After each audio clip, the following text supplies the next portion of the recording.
Terceiro encontro, entrevista com a professora Socorro Ferraz para o projeto Marcas da Memória, em 18 de abril, com a presença do professor Antônio Montenegro, do graduando em História Pedro Dantas e do doutorando Pablo Porfírio. Então, Socorro, dando continuidade às últimas lembranças que você registrou no último encontro, né? Vamos então dar sequência.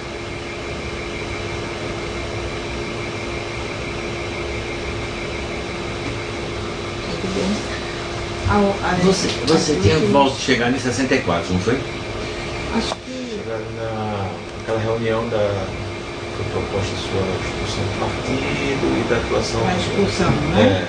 Parou mais ou menos. Então eu não tinha chegado ainda em 64. Um pouquinho antes. Um pouquinho antes, porque naquela reunião, então o partido resolveu criar uma base de atuação no campo, junto com a base nós éramos estudantes, apesar de que já estávamos praticamente terminando os cursos, mas o partido resolveu fazer uma base tendo um certo controle dessa atuação junto às ligas. E a pessoa que nos dava assistência era o Gregório Bezerra. E na hora dessa reunião, foi graças a Gregório que nós não fomos expulsos do partido. Nós não entendíamos bem por que essa reação tão forte do partido em relação às ligas camponesas. Só depois, muitos anos depois, é que nós fomos, acho que ganhando a confiança do próprio Gregório e da própria direção do partido, e fomos sabendo de acontecimentos anteriores a isso, em relação ao Francisco Julião. Já tinha havido aquele congresso de Minas, que houve aquela ruptura? Já tinha havido o congresso de Minas, que houve essa ruptura, e também já tinha havido muitas diferenças de posicionamento do próprio partido, as posições do partido em relação ao campo, né, e as posições do Francisco Julião. Porque as posições do partido eram muito claras na época. Era ganhar a possibilidade de transformar tudo aquilo em sindicato. Porque não havia, nas análises do partido, eles tinham alguns teóricos, né, que analisavam a questão da terra. Então, nessas análises não havia como fazer uma divisão da terra nessa produção de cana-de-açúcar. Então, por essa razão também é que a SUDENE faz uma experiência, envia, não nesse período que eu estou me referindo, mas depois, nos anos 62, 63, aí já estávamos formados, mas a gente continuava uma atividade de trabalho junto às ligas e ao partido. Mas assim, a distinção era realmente uma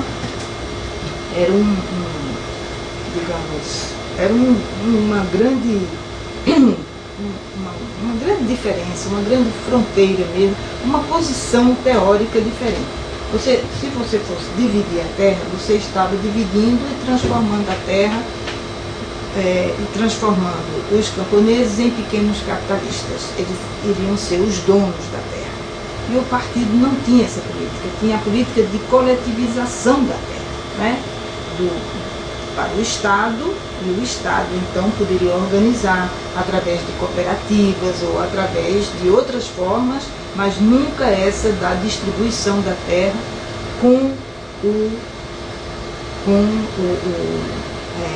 digamos, juridicamente aquela terra pertencendo a alguém.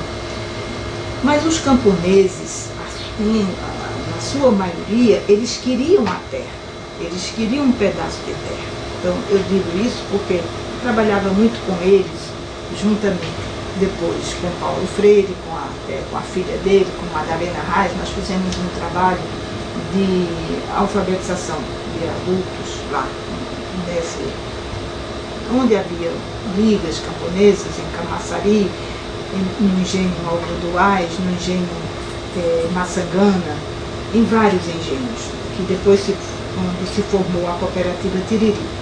Nós fizemos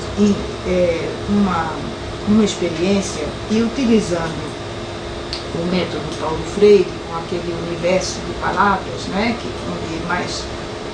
que as pessoas mais conhecem, mais falam entre si, através daquele universo a gente percebia que o fundamental para o camponês era a terra. Agora, a luta para, digamos, conscientizá-lo para que ele fosse ao sindicato foi muito difícil. Foi muito difícil, mas o camponês é também muito imediatista. E como ele não tinha, por exemplo, ele queria terra no momento, mas a luta era difícil. Como dizia Francisco Julião, tinha que pegar em armas para conseguir a terra. Mas nem vinham as armas, nem chegaram as armas, e enquanto isso aquelas famílias todas eram expulsas. Muitas famílias começaram a ser expulsas das terras. Onde havia maior organização, eles começaram um processo de expulsão dessas famílias. A Liga respondia a isso com advogados, né? Tinha advogados, estudantes de direito, era bastante organizado. Mas daqui você está vendo através do TRT, daqui que, né, dessa documentação do TRT, você vê como é difícil. É lento o processo. É lento o processo. E aí o partido oferecia algo mais concreto. A sindicalização, o salário, o 13º, né? E nesse ponto o governo Arraes estava mais de acordo. Arraes estava mais de acordo com as teses do partido, não que ele fosse, nunca foi do Partido Comunista, mas ele era, na discussão, ele estava mais de acordo com essas teses do que com a tese de fazer a reforma agrária na lei ou na marra, dividindo as terras. Por uma razão muito simples. Não era nem para tirar as terras dos usineiros, que é uma coisa que Arraes não tinha. Naquela época, contemplação era com o usineiro. Ele não tinha. Ele era uma pessoa, naquela época, depois fez as alianças todas, mas naquela época ele não tinha nenhuma possibilidade de se aliar aos usineiros. Mas ele percebeu que dividir essas terras, porque quando você olha para a economia de Pernambuco, até hoje você vê, a maior economia pernambucana ainda é a cana-de-açúcar, né? É ela que traz maior dividendos na questão da exportação do açúcar. Então você desmanchar uma coisa dessas é muito difícil. Você desmanchar uma economia que é consolidada de séculos, mesmo que ela também seja a escravidão de uns durante séculos, né? Então você tem que pensar muito, porque você, ao desmanchar um sistema, você tem que ter outro, e outro com possibilidades de vitória, de trazer ganhos, inclusive para aqueles camponeses também. Então, as teses do partido eram mais, digamos assim, prováveis, né? Porque era a sindicalização dentro de uma visão capitalista, também dentro da visão, né, da luta entre capital e trabalho, e dentro da visão do partido, que era primeiro a democracia burguesa, se chegar à democracia burguesa, e depois se chegar ao socialismo, que eram etapas, né, naquela visão etapista do Partido Comunista. Bem, então a luta era esta, e começou um trabalho de sindicalização rápido. E aqueles grandes líderes das ligas foram ser presidentes dos sindicatos. Então isso foi uma coisa que Julião ficou, ele foi tragado pela história. Realmente ele foi levado numa enxurrada, né? Quando era 64, ele já não tinha tanta força. Quando chegou 64, ele não tinha muita força de levantar os camponeses, até porque ele ia levantar os camponeses a favor de quê? A favor de um governo que não estava a favor da reforma agrária como ele queria. Então isso tudo foi uma grande, como eu diria, não houve uma combinação de forças. Pelo contrário, as forças, eles deram um golpe na hora certa, porque as forças estavam divididas. as forças de esquerda em relação a Francisco Julião, em relação a Reis, em relação ao Partido Comunista, as forças estavam se dividindo. Mas a Reis estava mais próximo do partido. A Reis próximo do partido. Eu estou dizendo a Reis e o partido. Sim. E o Francisco Julião. Então, Francisco Julião, quando percebe isso, quando anos antes, uns 2 anos antes, 1 ano e meio antes, ele partiu para organizar as guerrilhas, né? Que são, ele chamou várias pessoas, inclusive uma dessas pessoas era um diretor da SUDEM, e uma pessoa muito importante, que era o Joaquim Ferreira, uma figura importantíssima da SUDEM, diretor de recursos humanos, e ele deixou tudo, a vida dele, os filhos, a mulher, e foi para a guerrilha. Leonardo, daqui também, Carneiro da Cunha, nunca mais quis falar sobre isso. Nunca mais quis falar, porque foi uma decepção enorme. E a pessoa com quem ele, Julião, se apoiou foi em um ex-deputado do Partido Comunista que tinha deixado o partido, que se chama Clodomir Moraes. Então, Clodomir Moraes, ele que bolou toda essa parte da guerrilha e que foi a Cuba, conseguiu financiamento com Fidel Castro para essa guerrilha e montou focos. Mas tinha treinamento aqui em Pernambuco? Você não, tem notícia? Em Pernambuco não tinha. Ele visitou uma serra, porque era tudo uma imitação de Cuba, como se fosse uma Sierra Maestra. Então ele foi em Gravatá, até Fernando foi junto para olhar, né? E Enildo também estava junto nessa visita a essa serra. Mas Francisco Julião não conseguiu chegar nem na metade. Ele era uma pessoa muito frágil, você o conhecia, muito frágil, assim, fisicamente, e ele desmaiou no meio da subida da serra, e com esse desmaio também desmaiou a guerrilha em Pernambuco. Bem, mas enfim, mas ele teve focos e mais focos. Também um arquiteto que era do nosso grupo, que era já está morto ele hoje, Fernando Queiroga, uma pessoa muito interessante ele. Mas também esteve, né, foi recrutado e foi. Então nós fomos recrutados, mas nós dissemos não. Tivemos uma grande discussão e dissemos não, nós somos do PCB, e o PCB também nunca vazamos essa história para o PCB, né? O PCB sabia por outros caminhos, porque tudo se sabe, né? Nesses grupos, um que o outro está fazendo. Mas foi assim um fiasco muito grande, e antes do golpe de 64, o Clodomir Moraes foi preso no Rio de Janeiro, porque as autoridades começaram a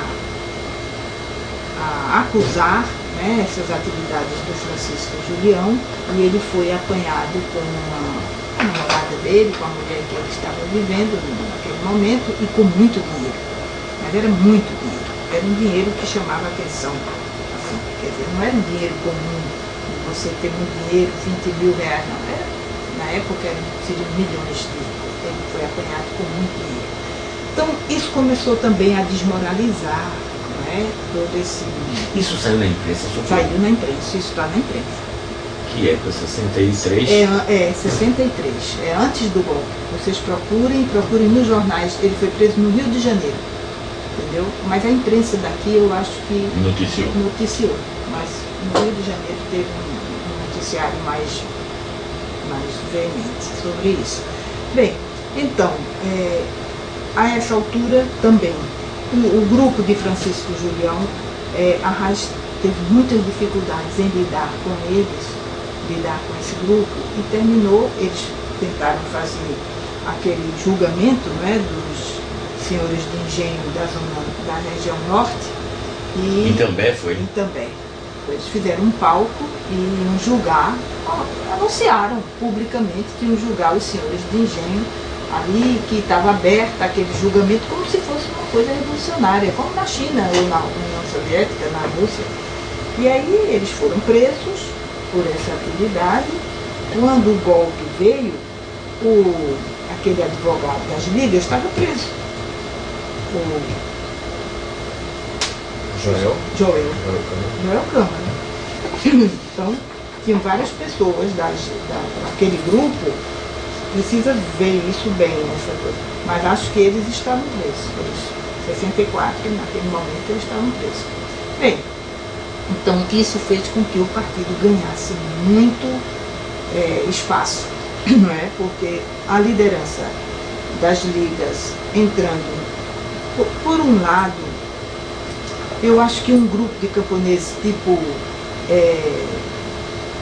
aquele João Santana, como é? Júlio Santana, adorava esse tipo, né, de coisa, apesar de que era presidente do sindicato, né? Ele era presidente do sindicato. Então, eles queriam estar com o poder, porque ser presidente do sindicato lhe dava muitas regalias. Primeiro, não precisava mais trabalhar, né? Já era ganhava, um emprego, né? Era um emprego, era uma coisa certa no sindicato. E ele era uma pessoa sem muita formação política. Porque uma coisa que o partido fazia era dar formação política aos as pessoas que participavam do partido, mesmo líderes assim, camponeses, pessoas que tinham pouca alfabetização e tudo, poucas letras, mas eles davam uma formação política assim, continuada. Mas o Júlio nunca aceitou uma formação, era mais ligado mesmo ao Francisco Julião. Eu conheci muito o Júlio, ele ia muito à minha casa. Muito. Assim, essa liderança toda ia. Ele era presidente de que sindicato? Ele era de. Como se chama? Não é Siriani, o outro. Depois. Barreiro? Barreiro não, é outro menor. Tem Siriani, Barreiro, Rio Formoso. Não tenho certeza. Não acho que é Rio Formoso, é um menor. Mas ele tinha uma certa influência, porque ele era incendiário, ele era radical, né? Ele falava, se vestia todo de branco, arranjou logo umas 2 ou 3 mulheres. A primeira coisa que ele fez, bebia uma cerveja empurrada, entendeu? O poder era também isso, né? Como também os grandes chefes. Isso também, os camponeses e os grandes chefes políticos também entendem o poder assim, né? Não é diferente. O poder leva a muita coisa.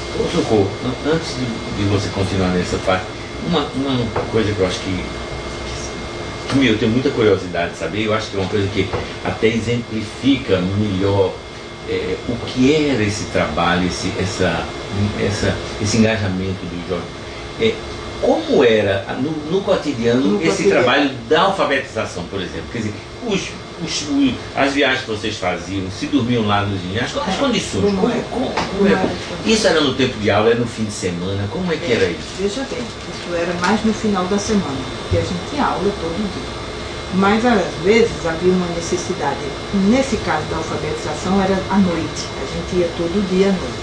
Mas assim, o trabalho mesmo com as ligas era sábado e domingo, todo sábado e domingo.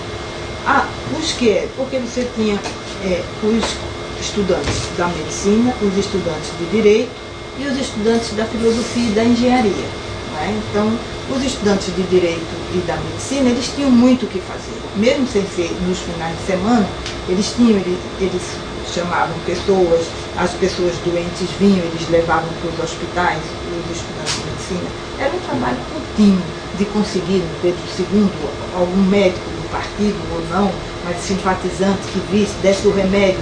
Havia uma cadeia, uma rede, como chamaríamos hoje, muito forte, muito forte. Olha, no hospital Pedro II e na medicina, eu acho que havia mais de 40 médicos que não só davam dinheiro ao partido, como ajudavam com essas pessoas. Entendeu? Era uma rede mesmo, sustentava mesmo, né? Na engenharia também, muitos engenheiros, na filosofia também, entendeu? No direito também, muitos advogados de banca cheia ajudavam muito, entendeu? Então, os estudantes de direito ajudavam em todos esses processos, porque todo dia tinha uma expulsão, todo dia tinha uma grande confusão jurídica e eles se sentiam muito apoiados nas ligas. As ligas tinham uma sede, como você sabe, na Avenida Conde da Boa Vista. Tudo a gente terminava as aulas, ou corria para lá, sabia que tinha coisas para fazer, tá entendendo? Para ajudar, para levar. Era um trabalho contínuo. Olha, é um tempo assim da minha juventude que eu olho, eu digo, eu esqueci de me divertir, não é? Eu passei minha vida nisso. Realmente a minha vida de juventude, né? Até meus 50 anos, quase, foi isso. O dia todo dia. Mas enfim, os médicos, os estudantes de medicina tinham muito trabalho, porque o Fernando organizou uma coisa interessante. A parteira é fundamental num lugar como esse. Então ele trouxe uma senhora que já fazia parte assim, sem nenhuma, deu um curso a ela no Pedro II, com os colegas, com os professores dele, deu um curso, e essa mulher voltou quase doutora, você imagina, ficou hospedada lá em casa, e ela ia, isso foram uns 2 meses ou 3 de treinamento para ela, resolver assuntos das mulheres e tudo isso. E nos finais de semana os médicos iam lá nas ligas, formavam filas para exame, para isso, os estudantes, nós íamos muito. E as mulheres que tinham muita vergonha de falar determinadas doenças, falavam para mim e eu falava para os médicos, porque elas tinham muita vergonha de falar de doenças ginecológicas, dessa parte aí, era muito complicado. Bem, a parte dos advogados, do direito, da medicina, sempre tinha muito trabalho. Mas eu fiz o quê? Era muito... a gente não tinha carro, né? A gente não tinha carro, então a gente ia de ônibus. E havia um jipe, que era aquele jipe famoso de Francisco Julião, que nos finais de semana a gente podia utilizar, mas durante o dia aquele jipe estava em 200 lugares, né? Não dava para ser utilizado.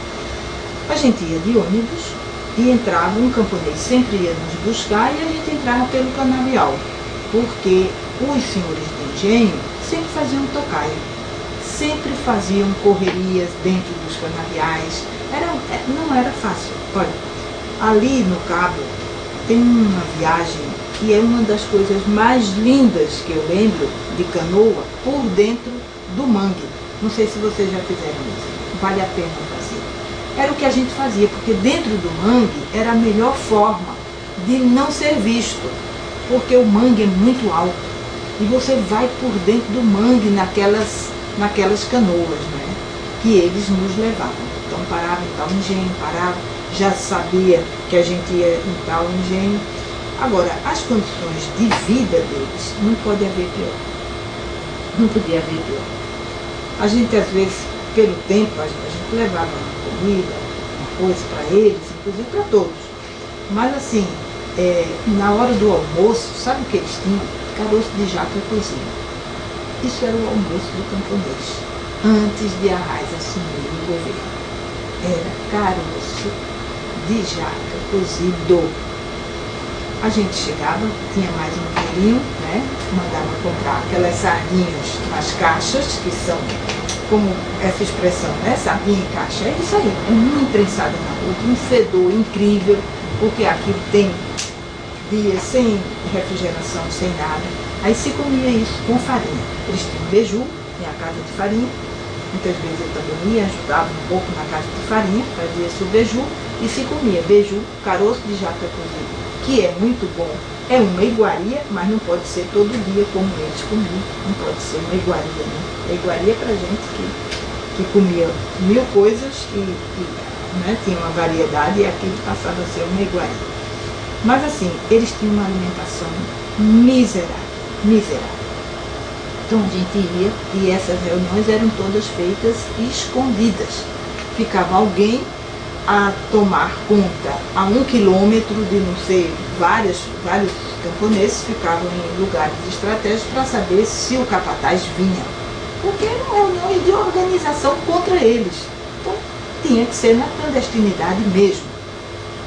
Muitas vezes a gente descia, quando o lugar não dava para ir por esses igarapés, a gente ia por dentro do canavial. Fernando ia muito por dentro do canavial com sua maletinha, eu lembro dele, sua maletinha de médico, E como ele é muito branco, ele ficava todo cortado, não é? Porque é muito branco, por dentro do canavial, o sol, assim, a pele fina, mas fazia o trabalho, ele, um outro médico chamado Jarvis, que é uma pessoa muito legal, um dermatologista hoje, pessoa muito legal. Foi diretor da Miroeira, muitos anos, Jarvis Cerqueira, excelente, um alagoano. E, enfim, fazíamos esse trabalho. E como foi à noite? Aí o trabalho com Paulo Freire já é o momento em que Arraes ganha a eleição. Então, quando Arraes ganha a eleição, essa eleição de Arraes significou muito, porque era um governador que os camponeses não tinham medo. Ele ia, nem ele tinha medo dos camponeses. É isso que eu acho, assim, a diferença entre um líder que não tem medo do povo, de chegar perto. Você compara Lula e Fernando Henrique Cardoso, né? Fernando Henrique Cardoso deve ter o maior medo do povo, do cheiro do povo, né? Deve ter horror, esse tipo de coisa. E o Lula não, porque o Lula é povão mesmo. Agora, Arraes nunca foi povão. Arraes é de uma elite do sertão, que eu conheço muito bem como se comporta. Eu sei, ele e meu pai se dão muito bem, porque são mais ou menos de uma mesma, como eu diria, é de um mesmo tipo, né, de sociedade e cultura, certo? Então, Arraes nunca teve medo de chegar na casa de um camponês, de chegar numa grande manifestação camponesa, falar para os camponeses, nunca teve medo, não, nunca.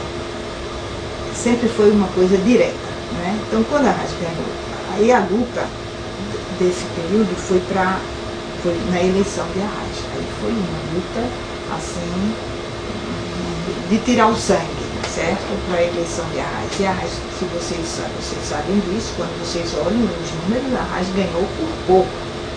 Por pouco. Se não fosse o sertão, Arraes não teria ganho, né? E também as chamadas urnas da poeira, que foram as urnas daqui, de Casa Amarela, dos Bibiribe, né, que eram urnas da pobreza, e ele ganhou, assim, mas foi muito, muito difícil. Quando uma pessoa como Arraes ganha, e ele teve que dividir o PSD, que era o Partido Social Democrático, que era um partido, veja bem, um partido conservador, um partido ligado aos grandes proprietários de terras, mas aqui em Pernambuco é um partido mais do agreste, não é, para o sertão. Não é muito poderoso na zona. A zona da mata não é nada. Ali era a UDN. Os usineiros eram todos udenistas. Mas você queria que eu respondesse essa coisa. É porque esse trabalho, quando nós já fizemos. Aí a Arraes ganhou a eleição, nós já éramos profissionais, eu já estava trabalhando. Logo depois eu fui trabalhar na Sudene. E Paulo Freire, no governo Arraes, começou um trabalho de Arraes pensou que a Secretaria de Educação, ele pensou, eu não posso mexer na Secretaria de Educação, porque se eu mexo aqui, primeiro não vou contar com aquelas pessoas que votaram todas contra ele, com raras exceções, né? Então, ele chamou Anita Paz Barreto, que era uma pessoa da igreja, mas muito avançada, muito correta, e tinha uma noção de educação, e era uma pessoa respeitada no Estado, né? Então chamou para ser a secretária de Educação.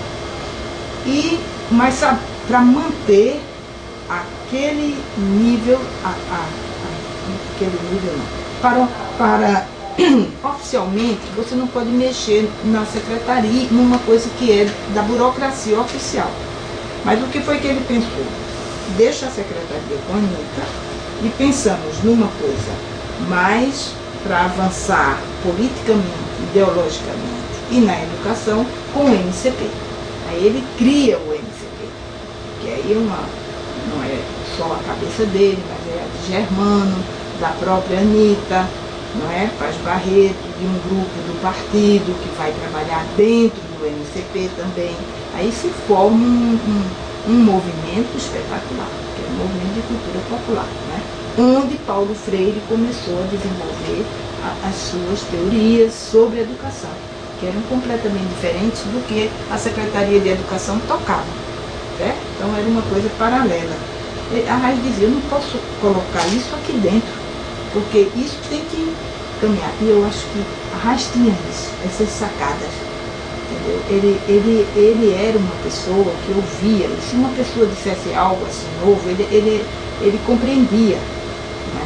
Ele não era para mexer na secretaria, a secretaria tinha que ficar daquele jeito, ou melhorando, mas o novo não podia surgir daquela Secretaria de Educação. O novo tinha que surgir do novo, e o novo era o MCP, esse Movimento de Cultura Popular. Então, mas ele não começou a experiência já do MCP quando era prefeito, não?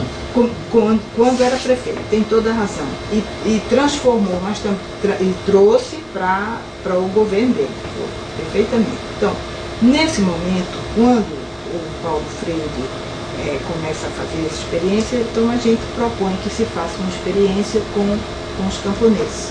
Então nós fomos, eram os mesmos grupos, né, que a gente já conhecia, os mesmos camponeses. Aí fizemos uma pesquisa para saber como é o método, né, o universo das pessoas, o universo das palavras, e começamos a fazer isso à noite. E aí tivemos que pedir uma casa ao capataz, ao administrador do engenho, e ser uma coisa oficial. Mas a gente entrava no engenho com um carro, e aí os fulanos, os empregados do senhor do engenho nos acompanhavam e ficavam assistindo às aulas o tempo todo. E muitas vezes os senhores de engenho mais violentos, eles ficavam rondando a casa de uma forma muito agressiva. Mas nós demos todo o curso para esses camponeses. Foi uma coisa boa. Só assim, boa que eu digo no sentido do êxito. Eles tanto perceberam muito mais politicamente a sua condição, como eles passaram a ler alguma coisa. O que dificultou muito depois é que não tinha uma continuidade. Você alfabetizava, mas não tinha uma continuidade. Entendeu? Teria que ter tido uma continuidade.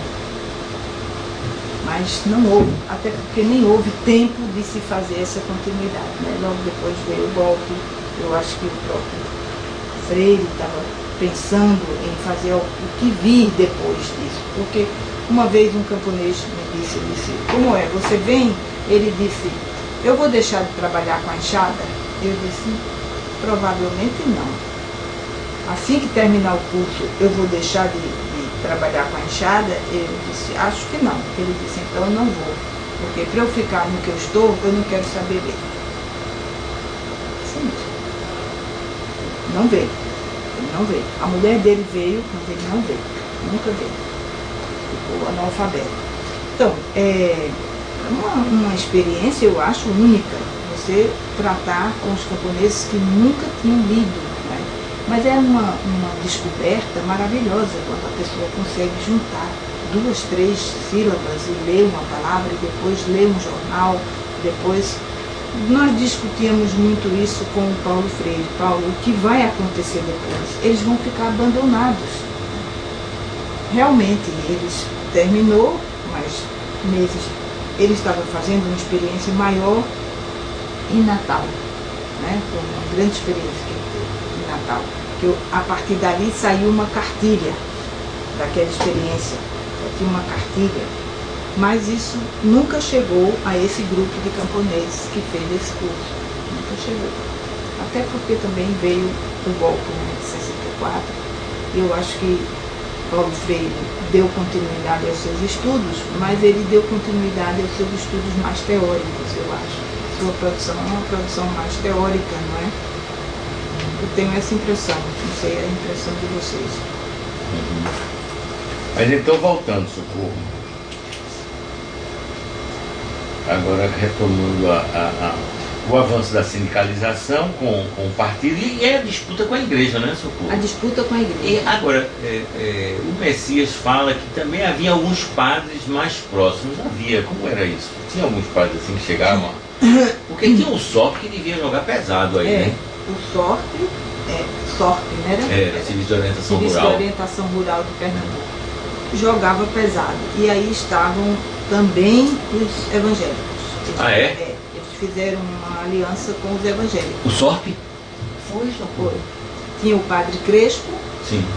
E tinha uma moça, que eu não lembro o nome dela, mas eu posso lembrar. Já tentei me lembrar muito. Ela até depois fez carreira em educação e tudo, mas ela era evangélica. E eu acho que ela era mais aberta do que o padre Crespo. O padre Crespo era realmente muito conservador. Mas eles tinham uma coisa poderosa que era as estações de rádio, a radiofonia. E eles faziam pelo rádio. E isso abrangia uma quantidade de pessoas enorme. Era o MEB? Era o MEB? MEB era um movimento do Ministério. Sei. Do governo Jango. Era Movimento de Educação de Base. Mas o SORP também tinha isso e se fazia com o MEB. Era em conjunto, eles tinham programas conjuntos. Eles faziam alfabetização, doutrina, tudo através do rádio. Era um movimento da igreja conservadora. Mas assim, conservadora não é conservadora no sentido, quero ver os camponeses mortos, não, esses desgraçados, não é isso. É conservadora em relação ao Partido Comunista. Quer dizer, era a luta no campo, o Partido Comunista e a igreja. Mesmo, eu sei, depois do golpe, antes dele sofrer os ataques que ele sofreu, ele comentou com uma pessoa muito próxima a nós, disse, agora que os comunistas não estão mais, é a nossa vez. Ele mesmo. Porque eu compreendo, é a compreensão da igreja. A disputa pela hegemonia da direção, né? Da direção da população. E os comunistas eram materialistas, quer dizer, se uma pessoa de fato é teísta, não pode estar de acordo, que isso seria o fundamental, né? Começa a partir daí. Agora, o padre Melo era uma pessoa ligada mesmo, porque ele era uma criatura do mal.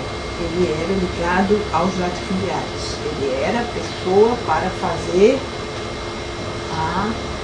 como se diz, para organizar os camponeses contra, digamos assim, uma politização, contra tudo, né? A favor, no final ele fazia os acordos que interessassem aos... Ele se comportou de uma maneira muito, digamos assim, ele foi de acordo com o vento, né, seu povo? Antes do golpe, ele fazia um discurso...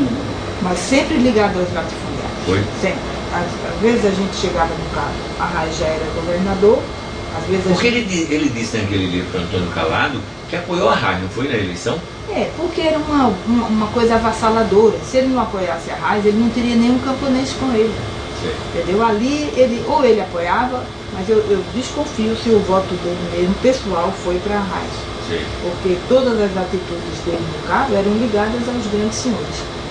Então, o que aconteceu quando a Arraes se elegeu e que chamou, veja só, a Arraes, a Sudene, era isso que eu queria falar.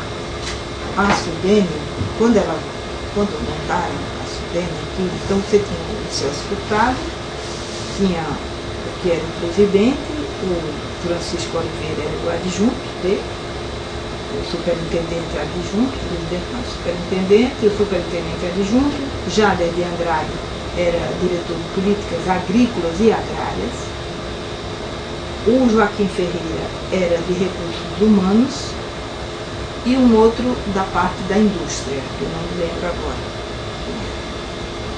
Mas Jader o que fez? Jader queria muito, Jader tinha uma relação muito próxima ao partido. Não era do partido, mas tinha uma relação muito próxima, aceitava as teses, discutia muitas teses do partido. E Jader enviou 2 técnicos, 2 agrônomos a Cuba, para estudar a situação da cana-de-açúcar em Cuba. Como o Fidel tinha resolvido a situação dos camponeses que trabalhavam, que era essa a grande tese aqui, fazer a reforma agrária ou não, né? E Cuba fez cooperativas, né, com açúcar, porque a produção de açúcar ela não é rentável se não for em grande escala, né? Pelo menos naquela época. Hoje não sei tecnicamente, tecnologicamente, mas naquela época era rentável em grande escala. E eles foram lá. Aliás, essa pessoa ainda vive, um baiano, um economista muito bom, muito reconhecido. Eles foram, fizeram essa experiência e eles voltaram. Enquanto isso, como os sindicatos estavam muito fortes, 2 ou 3 grandes senhores de engenho e um grupo dono de usina ficou com muito medo do que ia acontecer, porque a situação trabalhista, porque você, ao sindicalizar uma pessoa, quando a pessoa entrava no sindicato, então aquilo passava por um processo mesmo capitalista. Você tinha que colocar em dia a situação do trabalhador. Você tinha que registrar o trabalhador, você tinha, entendeu? E aqueles anos todos que o trabalhador já havia trabalhado, 30 anos, 20 anos, o que fazer do ponto de vista trabalhista? Porque é quando o Jango vai e amplia os direitos trabalhistas ao campo. Então, isso foi uma das coisas da queda do Jango. Entendeu? Porque o latifúndio não suportou isso. Esses latifundiários, que eram da usina Salgado, eles vieram loucos a Sudene e disseram ao Jader: a gente está entregando todos os engenhos para vocês.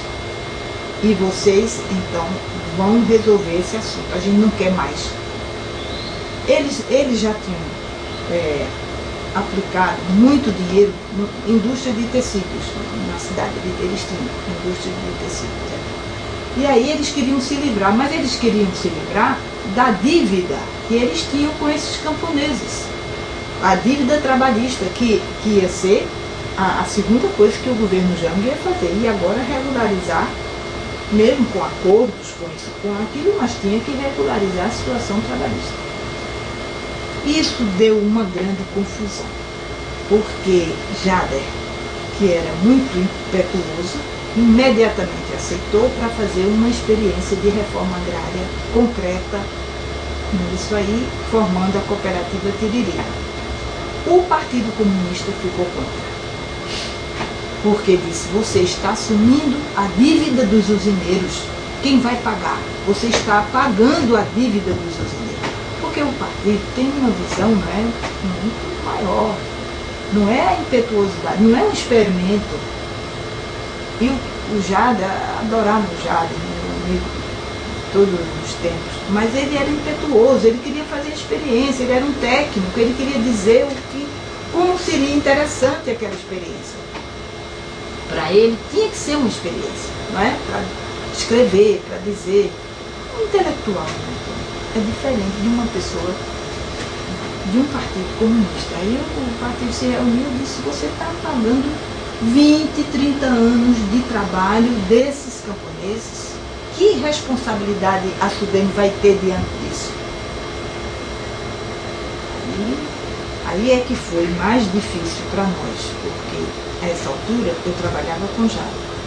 E ele contava com esse mesmo grupo, que tinha trabalhado nas ligas, que era do partido, para fazer a experiência.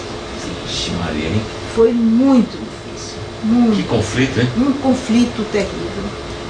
O partido se encolheu, disse que não apoiava isso. E Jader era teimoso que só. E botou para frente. E nós também percebíamos que aquilo era um erro político, um erro grave. Então hoje eu penso muito nisso.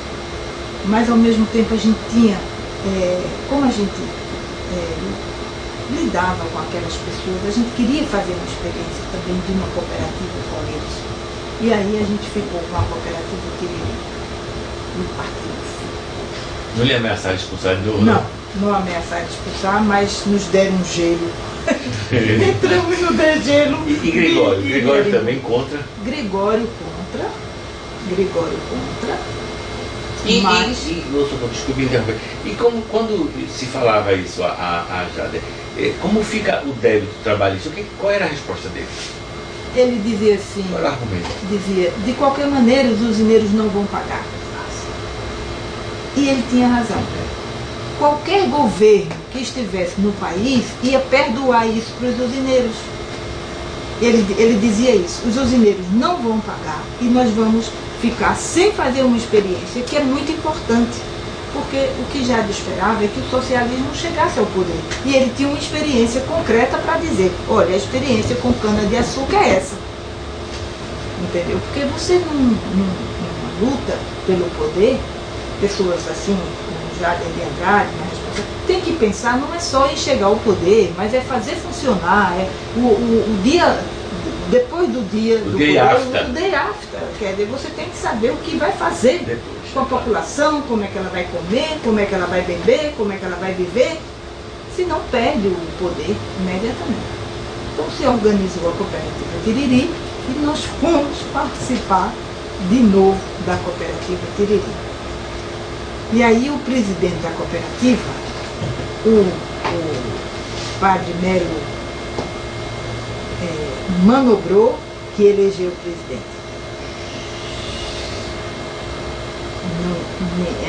Nós tínhamos alguns comunistas, algumas pessoas ligadas ao partido, mas o presidente era um sujeito despolitizado e ligado ao padre Melo. Quando veio o golpe, os dois se uniram imediatamente e roubaram a cooperativa. Não estava certo. Pode ser para outro dia, a cooperativa? Ficamos aqui, então. Que ótimo. Muito bom.